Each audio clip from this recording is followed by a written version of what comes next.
Hey, Fabric and Friends, it's Greg Meyer here. I am giving this message out to you quickly here. I'm going to be giving you some information, then I want to give you some understanding behind it, and then maybe a little bit more information. It's outside and it's noisy, and you're going to have to put up with that because that's what's going on right now. First of all, tonight, what I want you to do is I want you to be with your neighbors on your block.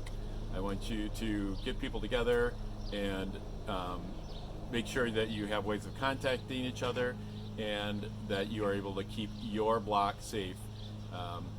So focus on the people around you right now, and I'll have a little bit more information about that later, but there's lots of good places for getting that information. Tomorrow morning is our normal Zoom time. We said we'd be meeting at 11. We aren't, okay? Tomorrow morning, I don't know what the world is going to look like on Sunday morning, May 31st, after tonight, and so we just don't want to pretend what that's going to be. But so tomorrow morning's the morning to assess what's going on, meet with your people again around your neighborhood, make sure everything is okay. If you're able to do some cleanup or helping out someplace, go do that. Fantastic.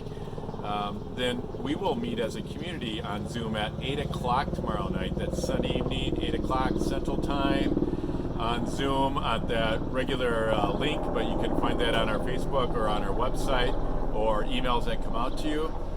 And then we don't know exactly what we'll do because we don't know what the world's gonna be like tomorrow at 8 p.m. But we will be together. We'll be Fabric together. So I don't care where you're from, if you're in Minneapolis or not Minneapolis or some other country. But if you want to meet with people who are thinking deeply and wanting to support each other at a time like this and the three-stranded way we do it, join us there.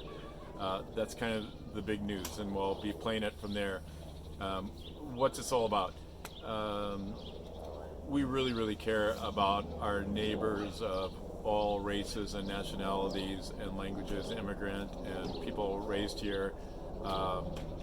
We love them all. We know that the death of George Floyd has precipitated some soul searching, some changes that cannot not be made this time. It has been too long, and that has triggered a lot of unrest, and we know that. I also have to say in the middle of this that I'm working unscripted here. I'm probably going to say some things that didn't quite mean that way. I want you to hear my heart and put it all together that way, okay? So we are all for that change. We know that it's going to mean turning a lot of things in our society upside down, and that's an upside downness that we need to have, and that's okay. We're for that. So what we understand, listening to the governor and city leaders and civic leaders from all minority groups here, that there's something else going on right now. There are groups that are coming to use the unrest that was created due to George Floyd's unjust death, and to use that unrest for completely different reasons. And in fact, it looks like it's in order to pit races against each other and to distract from the change that needs to be happening.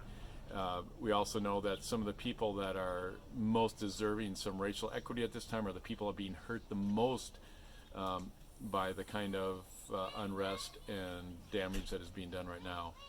It is not the white privileged people who are able to protect themselves from this and bounce back, but it's the people that have nowhere else to turn and are having their livelihoods, their worlds being torn apart.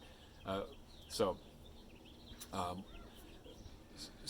tonight, be with your neighbors, organize your block, and then have your block lead that across the alley and up and down the streets so that those blocks are done as well. I guess the strategy here is that we don't want to give people who are here just to create chaos, not to help, but just to create chaos because they want to see the world burn. We want those people to have nowhere to land. If your block is ready and the next block is ready and the next block is ready and they keep looking for the easy target and can't find one, we're hoping they'll just go away and go home. We're going to stand together. We're going to be people well woven together so that we can do this together. We are not doing this out of fear, all right? I understand that there's an instinct to be afraid at a time like this. Push that away. Take some deep breaths. We know how to do that, right? Relax. Get that out of your body. Work that out of your body. We're doing this because we care about each other. We love our city. We love our neighbors. We love people of all races and nationalities, those who are born here, those who are immigrants. We love all of them, and we want all of these people to have a place at home, and we will not tolerate people coming in here and keeping us from making that progress. And that's why we're doing this. We're doing this because of the love we have for each other and the support that we can have.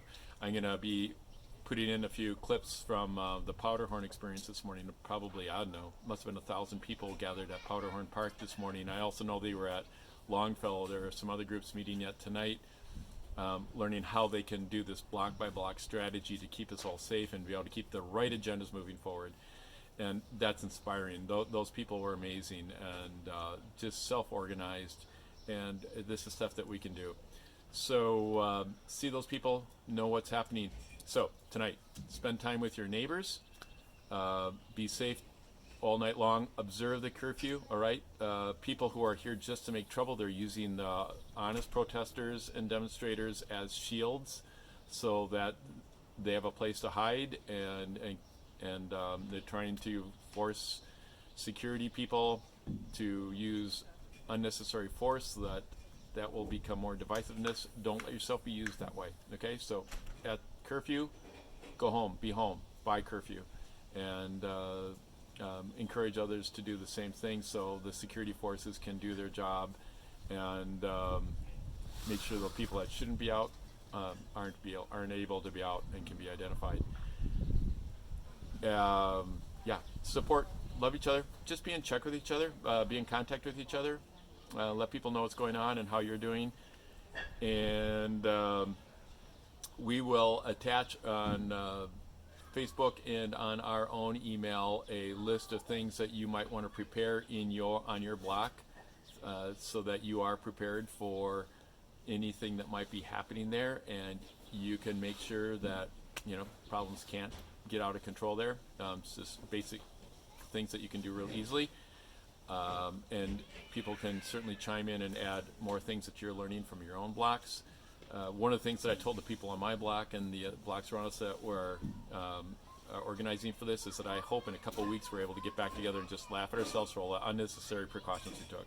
Because I'd much rather say we were way over prepared for what was going to happen and that it didn't materialize than we took it real lightly, and some of these groups did come in and hurt people's stuff and hurt people in ways that we could have been prepared for. So this is a way of loving one another, all right? I'm going to sign off for now and have some more messages for you, but basically this is how we're going to weave the fabric right now, okay? We'll be in touch, and see you tomorrow night at 8 p.m. Be in touch with us, be in touch with me any way that I can help, and I'll get your messages out to people that need to have it. Thanks so much for your help. Thanks for being fabric with me.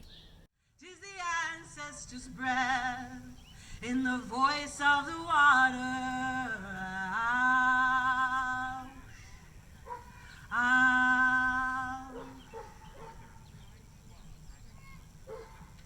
We have to, no, please, wait for a moment, please.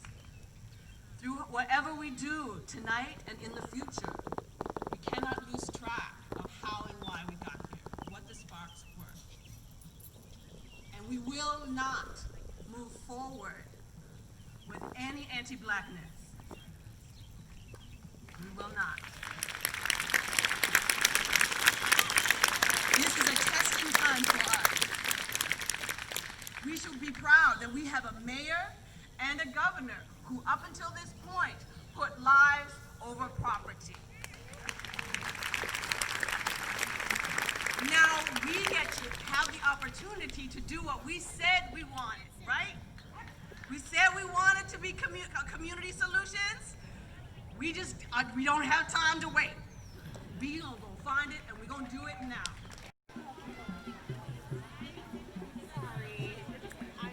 These are the hundreds of people at Powderhorn for this community meeting, all broken into couple block by couple block groups in order to make plans for their individual neighborhoods. Just amazing what can happen. Inspiring.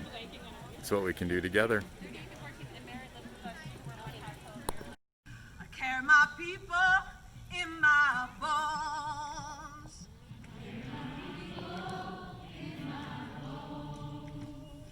I have not come here alone.